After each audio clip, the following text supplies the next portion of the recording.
guys, welcome back. All right, got some news for you and then we'll talk. All right, so let's look at this for a second. Remember, I told you my gut feeling was that they were going to pay all the salaries, say around today, November 22nd. Well, guess what? They did.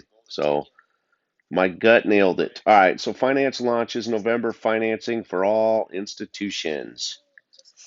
Let's look at the green highlight. The Ministry of Finance launches the funding for the month of November for all ministries and departments, and distribution of salaries starts from Sunday. So there you go.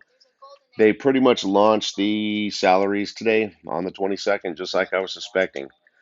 Now, I want to share another key thing here with you guys that just to help give you the real understanding of how the rate change has anything to do with this, where it fits in, all that. Okay. So here's an older article guide for you guys. Let's talk about this article and then we'll talk about the next part I want to share with you. So, premature excitement about Iraq's new government reforms. Okay, guys, they're protesting right here. Now, I want you to look at something. See that green highlight? This is an older article from 2015. Okay, this goes back to Haider al-Abadi. He was the prime minister. So, right here, read the green highlight. It says protesters carried signs saying that they were delegating the prime minister to reform the government. So guys, they've been protesting or and really waiting on reforms for a very long time. Okay? That that's the root cause right there that has anything to do with the reforms, guys, or the reforms is the number one main reason that Iraq needs the rate change, guys. It's the reforms, okay? I want everyone to have a super clear understanding on that. Again, it's the reforms that have anything to do with the rate change, okay? Because here's the thing. Part of the reforms is rebuilding Iraq's infrastructure. That'll be outside contractors like GE and Siemens to rebuild and upgrade their electricity, okay? So they have to be able to pay these outside contractors, guys. They can't use the US dollar according to Article 8 of the IMF. They're only allowed to use their native currency, the Iraq dinar, okay? But the only way they can pay contractors and stuff is their currency has to be internationally recognized, guys. And they have to be able to make payments back to whoever has funded the reforms. Okay? So let's talk about this. So as you guys see here, according to this article, and again, they are protesting since 2015, going clear back to when Abadi was the prime minister. Okay? So they've waited a long time. The country's waited a long time. But again, I'm trying to show you that the number one thing that needs the RV, guys, is the reforms. Okay, that's what I'm trying to show you. Now, here's what makes guesstimating this very challenging, or really even being able to kind of walk you to the finish line, is this. Most gurus in this investment, guys, most gurus don't have a real true understanding in this as to what we're really looking for to be able to walk you to the finish line. Okay, I don't think one guru's ever explained to you what I just did. So most don't even have an accurate understanding as to what's needed to walk to the finish line and what you're really truly looking for. But here's the other part that makes this very hard. Okay, guys, I don't know if you're aware of this, but see, Iraq already came out. They keep trying to tell you in the news that this borrowing law they put forward is to fund only the salaries.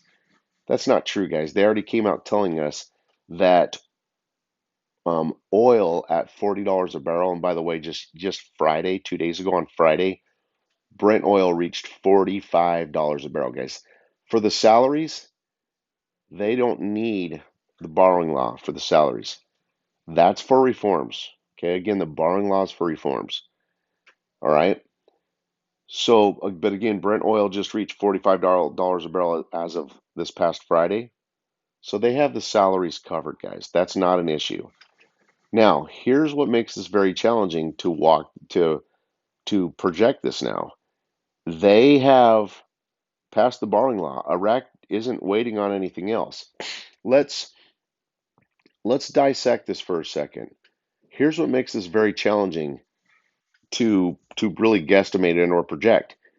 Iraq, because they have passed the borrowing law, okay, here's the aspect of the reforms that really needs the rate change, guys. It's when Iraq actually has to start making payments on the reforms. We do not know when Iraq has to start making payments on those reforms. Okay, we don't know. Is it going to be? Remember, Iraq did tell us they want to start implementing the reforms around mid-January. Okay, so do they have to start making payments in January? Okay, or are they going to start making payments more around the end of their current budget fiscal period, which would be March? Okay, or do the contracts read they make payments more in April, which April starts the beginning of their fiscal year for the 21 budget year? Okay, we do not know how those contracts read, and we do not know when Iraq has to start making payments. But let's now dissect this. Let's go through this a little bit. Again, I just told you Iraq does not did not and does not need that borrowing law to cover salaries. I've told you that's BS, and it is, guys. If you want to disagree, hey, that's fine. No problem. But again, so with the borrowing law, so here's what I wanted to share based on an opinion, okay? That with the um, with everything outstanding, if the contracts read that Iraq, probably would not start making payments more till say March of April to next year, then guys, in my opinion, again, this is my opinion, they would not have gotten the borrowing law. Okay? They would not have needed the borrowing law because guys, they didn't. I mean, even you figure oil was cleared out. Oil was below $40 a barrel from April through June of this year. They didn't need a borrowing law to cover salaries for that period. Okay, guys, the borrowing law didn't even come into the picture till Iraq was in the process of drafting everything for and bringing forth everything for those reforms. So here's my point to you in this right now. Um,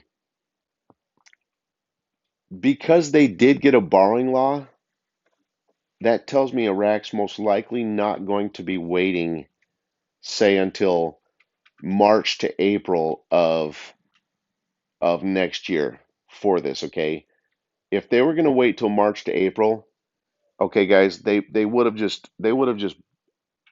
operated this or in a way funded this from the 21 budget, but they didn't. They didn't fund this from the 21 budget. They started the funding for this, guys, on the borrowing law in the second half of their year of 2020. Okay? So just remember, guys, the rate can change at any point in time right now. Okay? And what I'm trying to tell you is because they brought the borrowing law into the picture, that means they're most likely going to start having to make payments on those reforms during what is the second half of Iraq's fiscal year, which is anytime between now and March. Okay, so once they have to start making payments on those reforms, guys, that's when they're going to have to change that rate. That's when the rate has to be changed by that period. Okay, but again, that's not information we're going to be privy to. Okay, and just keep in mind they that they do not start the reforms until mid-January is what they told us. But also keep in mind, usually with holidays, you have a dead period kind of because world officials, government, country, world officials typically take holiday breaks from 12:15 to 1:15. That's why they told you they're not going to even start the reforms, guys, until mid-January. Okay, that puts them after the holiday period. Okay, so I just want to share that with you. That basically going forward, guys, we're going to see very little news going forward, and it's going to be very hard to to uh, to really bring forth and see real, true, factual intel that we could utilize to walk us to the finish line. Okay, we already know January is going to be a very hot month because that's when they're saying they want to implement the reforms is mid-January. Okay, but again, we don't know when they actually have to start making payments on those reforms. But there's a good chance, guys. There's a very strong chance, and again, I want to stress this to you. There's a very strong chance we're still going to see the rate change in the remainder of Iraq's 2020 fiscal year. Okay, again, that ends in March. And here's why I'm telling you this. I'm telling you there's a very good chance that we're most likely going to see the rate change during this 2020 Iraq fiscal period, or the second half of Iraq's 2020 fiscal year, because again, they got the borrowing law. That was money needed to be able to fund the reforms, okay, for the remainder, or to fund the reforms in their budget period or fiscal period of, for the second half of Iraq's fiscal year of 2020. So that's really good news that we saw Iraq do the borrowing law. But again, the borrowing law simply means the rate can change at any time. Um, we're not going to see a lot of solid intel going forward. It's going to be kind of quiet. If this does go into January, it's you'll see the reforms start to pick up and start to launch off and take off. Again, we just don't know when Iraq has to physically start making payments on those reforms. And when Iraq does have to make payment on those reforms, guys, they have to get that rate changed around that period or close to that period, or at least by that period. Okay. So that's, again, guys, I'm just trying to be honest with you and help you, give you the best true understanding of what's out there.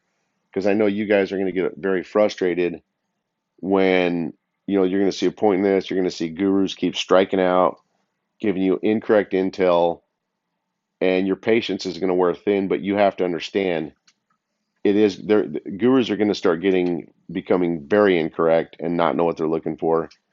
And it's because, guys, there's just not going to be much information to see. The information is going to be very thin. And so let's see what happens, guys.